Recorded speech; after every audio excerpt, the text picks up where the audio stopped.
Welcome back to the Soccer AI GOAT podcast.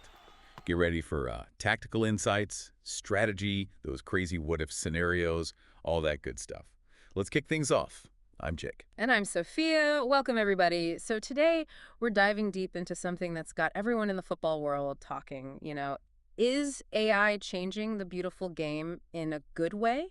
Or is it maybe kind of like messing with its soul a little? Yeah, exactly. We're not just talking basic stats today, no way. We're going deep, like really deep, into how this whole AI thing is changing, how the game is coached, how players are getting better, and what it's like to watch and just experience the sport we all love. I mean, think about it. We're talking about human intuition versus artificial intelligence, right? And it's all playing out on the biggest stages in the world. Totally.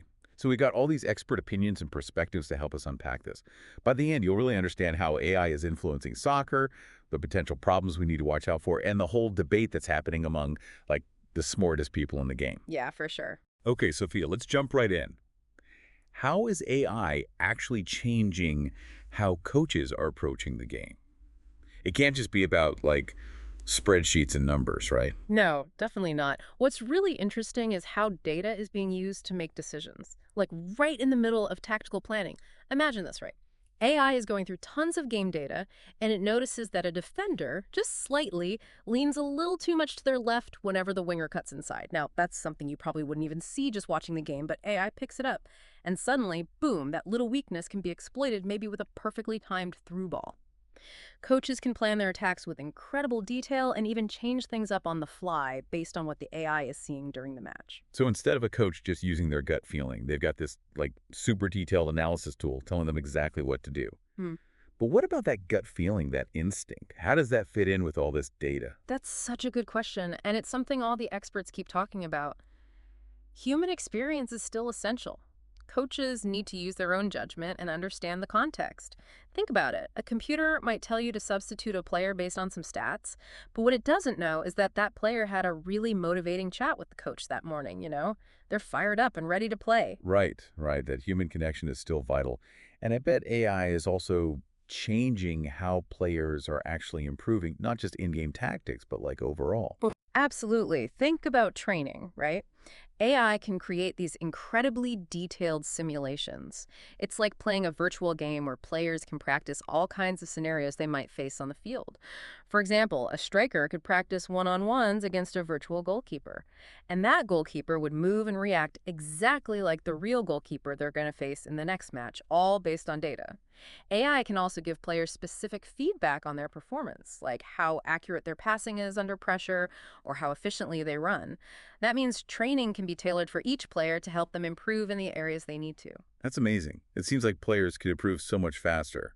But I mean, are coaches just becoming like slaves to the algorithms? Are they losing their own touch? There's definitely a shift happening in the coaching world, a move toward continuous learning and being adaptable.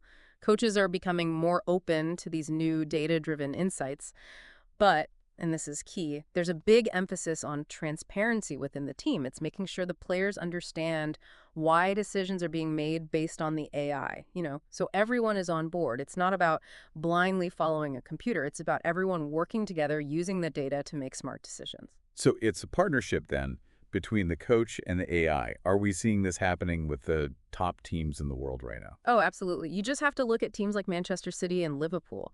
They're known for using data analytics, including AI and all that, to get a competitive advantage. They analyze tactics in detail, they track player performance, and they even use it to prevent injuries. It's like their secret weapon. It's clear that AI is becoming super important in modern soccer, especially at the highest levels. Okay, so it sounds like AI is this, like, all-powerful tactical brain. But what about when it comes to the real game? A high-pressure game, like a UEFA Champions League semifinal. Those are crazy intense, and things don't always go according to plan, even with all the data in the world. Right, and that's important to remember. In those big games, the pressure is immense, and AI can be limited. First of all, the data itself might not be perfect, right? There might be delays, or it might miss some of the little things that can make a big difference, like a player getting frustrated or a slight change in their body language that could mean they're going to do something unexpected. You can't really measure like a player's willpower and determination in the 90th minute of a semifinal with data, can you?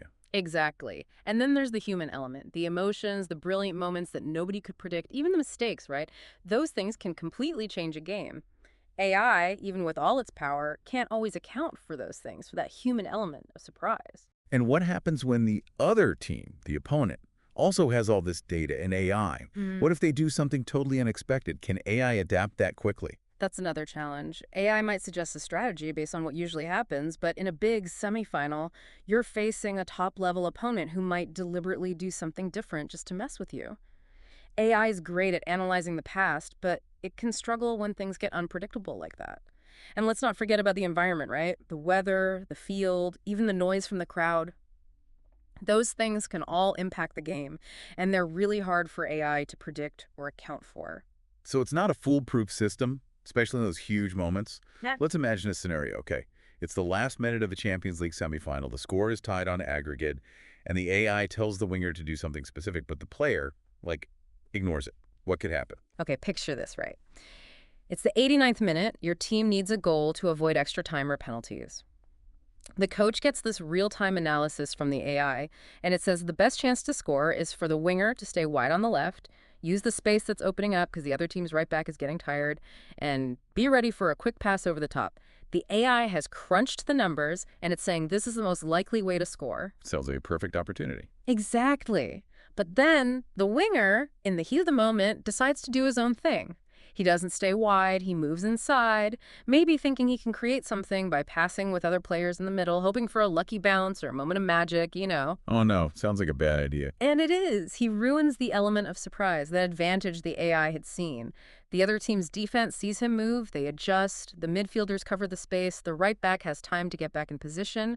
That counterattack, the perfect chance the AI had predicted, it's gone. In the last few seconds, the player tries a desperate shot from far out, it gets blocked, the whistle blows, and your team is out of the Champions League. Wow, just heartbreaking. So that one decision to ignore the AI in that crucial moment, it cost them a place in the final. It shows that even the best advice can be ruined by a human decision. Exactly. The AI gave them the perfect plan, but the player chose to do something different.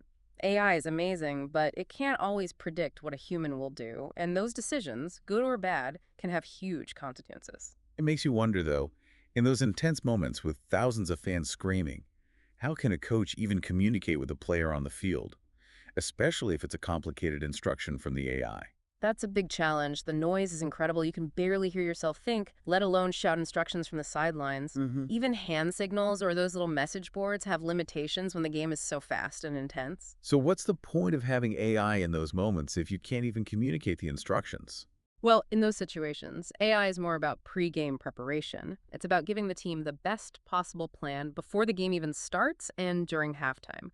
During the game itself, the coaches might be watching the AI analysis on a tablet, but getting that information to the players is the problem. So shouting louder isn't the answer. What can teams do to help players understand and react to these tactical changes without always needing someone to tell them what to do? The experts talk about a few things. First, you need really good nonverbal communication, things like hand signals with specific meanings, maybe even color-coded wristbands that tell players what to do. Another thing is mental rehearsal, where players practice different scenarios in their heads so they can react instinctively without needing instructions. And AI itself can help with this too by creating those virtual simulations we talked about. It's like training their brains to know what to do without even thinking about it. What about players using those headsets like they have in American football? Could that ever happen in soccer? It's a good idea, and it would definitely help with communication. But right now, FIFA doesn't allow players to use any kind of electronics during games. They're worried it would disrupt the flow of the game and maybe give some teams an unfair advantage. Plus, soccer is so fast-paced, it would be hard for coaches to give instructions without constantly interrupting the game. So for now, it seems like soccer will continue to rely on pre-game planning, mental training, nonverbal communication, and using AI for pre-match analysis and halftime adjustments. Makes sense. It stands to reason that some players are better at following these AI-driven instructions than others, right? Are there any players like throughout history who were really good at this tactical discipline? Oh, definitely. When you think about players who always did what the coach asked, a few names come to mind. Jordan Henderson, for example, especially when he was at Liverpool, he was known for sticking to the plan, being aware of where he needed to be, and adapting his game even in the most stressful moments. N'Golo Kante is another one, just incredible work rate, understands space so well, always pressing. He could follow those defensive instructions Hey, perfectly. damn, like the dream players for any coach, always in the right spot, doing exactly what needs to be done. Exactly. Then you've got someone like Virgil van Dijk. He's so calm, understands defense so well, and he's a leader. He not only follows instructions himself, but makes sure everyone else in the defense is doing their job too. James Milner is another example. Super versatile, always willing to play any position and stick to the plan. And Casemiro, especially when he was at Real Madrid, was the master of that holding midfield role. He read the game so well, broke up attacks, protected the defense, and he always did exactly what the coach wanted. Amazing players. But what about the other side of the coin? Those players who maybe don't always follow instructions, but are just so talented, they can win games on their own. Yeah, those are the exciting ones, the Mavericks. Cristiano Ronaldo, back when he was at Real Madrid, is a great example. He was an unbelievable goal scorer, but he wasn't always the best at tracking back or staying in his position.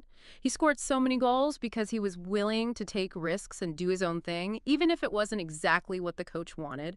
Lionel Messi is another one. He was at his best when he was improvising, seeing passes that nobody else saw, creating chances out of nothing. His genius was in that unpredictability. It's like they have this special something that you can't teach or measure with data. Exactly. And then you have Zlatan Ibrahimovic, who always played his own way. He relied on his skill, his strength, and his confidence to dominate games, even if it meant breaking the rules sometimes. Neymar at Barcelona, he loved to dribble and create chances, even if it meant drifting away from his position. And Eden Hazard, when he was at Chelsea, just amazing dribbling skills. He could change a game in a moment, even if it meant going off script. So it seems like you need both types of players, right? Those who follow the plan and those who can create magic on their own. That's the beauty of soccer, that balance. And it's all tied to psychology, too. Players with a lot of confidence might be more likely to trust their instincts and take risks, even if it means going against the data. And some players are just naturally creative, they want to try new things, and sometimes that's what wins games. And of course, the relationship between the coach and the player is super important. Trust is everything, especially when you're talking about AI-driven instructions. It's not just about the data then. It's about human relationships, understanding, and trust. What happens when you have a star player who's always doing his own thing but keeps scoring goals? How do coaches deal with that? That's a tough one for coaches. If a player is performing well, maybe the coach is okay with them bending the rules sometimes. But it can cause problems if other players feel like there's one rule for the stars and another rule for everyone else. That's where having strong leaders within the team is important to keep everyone focused and united. The important thing is that AI should be a tool to help coaches, not replace them. There will always be times when a coach's experience or a player's instinct is better than what the AI says. Okay, so with all this AI and data analysis, what about tactics? Are they becoming more important, or are we moving toward a game where individual skill is less important? The experts all agree that tactics are still the foundation of any successful team. They're essential for organization, defense, and attacking play. And AI is actually making tactical analysis even more advanced and detailed. Teams can use AI to find their opponent's weaknesses, plan set pieces perfectly, and understand how their opponents play in different situations. So tactics are still the most important thing. Yes, but that doesn't mean individual skill is going away. Those moments of brilliance, the amazing goals, those will always be part of the game. AI can help teams prepare for different scenarios, but it can't predict everything. What AI does allow for is better tactical preparation. Teams can use data to anticipate what their opponents might do and have a plan ready. It's like having a cheat sheet for the game, right? Exactly. And that means that being adaptable is more important than ever. Coaches and players need to be able to adjust to the game as it happens. AI can help with this, but it's still up to the humans to make the decisions. The best teams will be those that can combine good tactics with individual creativity. So it's not about tactics or individual skill, it's about finding the right balance between the two. Okay, so if you've talked a lot about how AI is impacting coaching, players, and the game itself, let's go back to that big question. Is AI killing soccer's soul? What do the experts think? Most experts believe that AI is changing soccer, yes, but not ruining it. It's helping with analysis, tactics, player management, and injury prevention. But the things that make soccer so great, the excitement, the passion, the amazing skills, those things are still there. AI can't replace those. So it's more like AI is a new tool, not a replacement for the human side of the game. Exactly. It can help coaches and players get better, and it can even make the game safer. The key is finding that balance between using data and trusting human instinct. AI can help us make better decisions, but it shouldn't replace human judgment. Soccer is more than just numbers and data, it's about culture, emotions, and passion. That makes me feel better. But there are still some big questions about AI and its role in soccer, right? Oh, absolutely. The experts are worried about a few things. Will players and coaches become too reliant on AI and lose their own creativity? Will all teams start playing the same way because they're all looking at the same data? There are also ethical questions about using player data. And will rich teams just get even better because they can afford the best AI systems, while smaller teams get left behind? Those are important things to think about. Definitely. There's also the concern that we might start valuing AI over experience and intuition. And what about bias in these algorithms? We need to make sure they're fair and transparent. And then there's the big question, how is all this technology going to change how we feel about soccer, the whole experience of being a fan? It's about more than just who wins and loses, right? Yeah, It's about the beauty of the game, the emotions, the whole you experience. got it.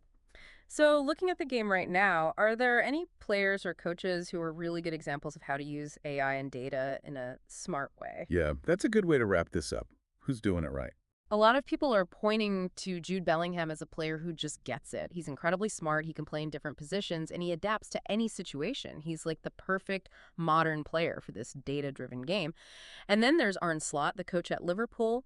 He uses data to prepare his team. He has a very specific style of play, but he can also adapt to different opponents. He's a great example of a coach who's using AI to make his team better. Bellingham and Slot.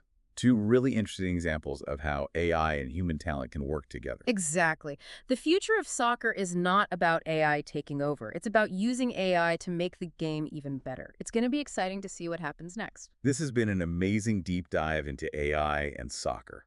It's clear that technology is changing the game, but the heart and soul of soccer, the passion, the skill, the unpredictability, those things are still there. I agree, Jake. AI is a powerful tool, but it's up to us, the coaches, players, and fans, to use it in a way that keeps soccer the beautiful game we all love. So here's a question for you listeners. As AI becomes even more important in soccer, how do you think it will change what it means to be a fan? Will it change what we think of as skill in the future? Think about it. Thanks for joining us today. Subscribe to the AI Go podcast for more amazing soccer deep dives. Thanks for listening.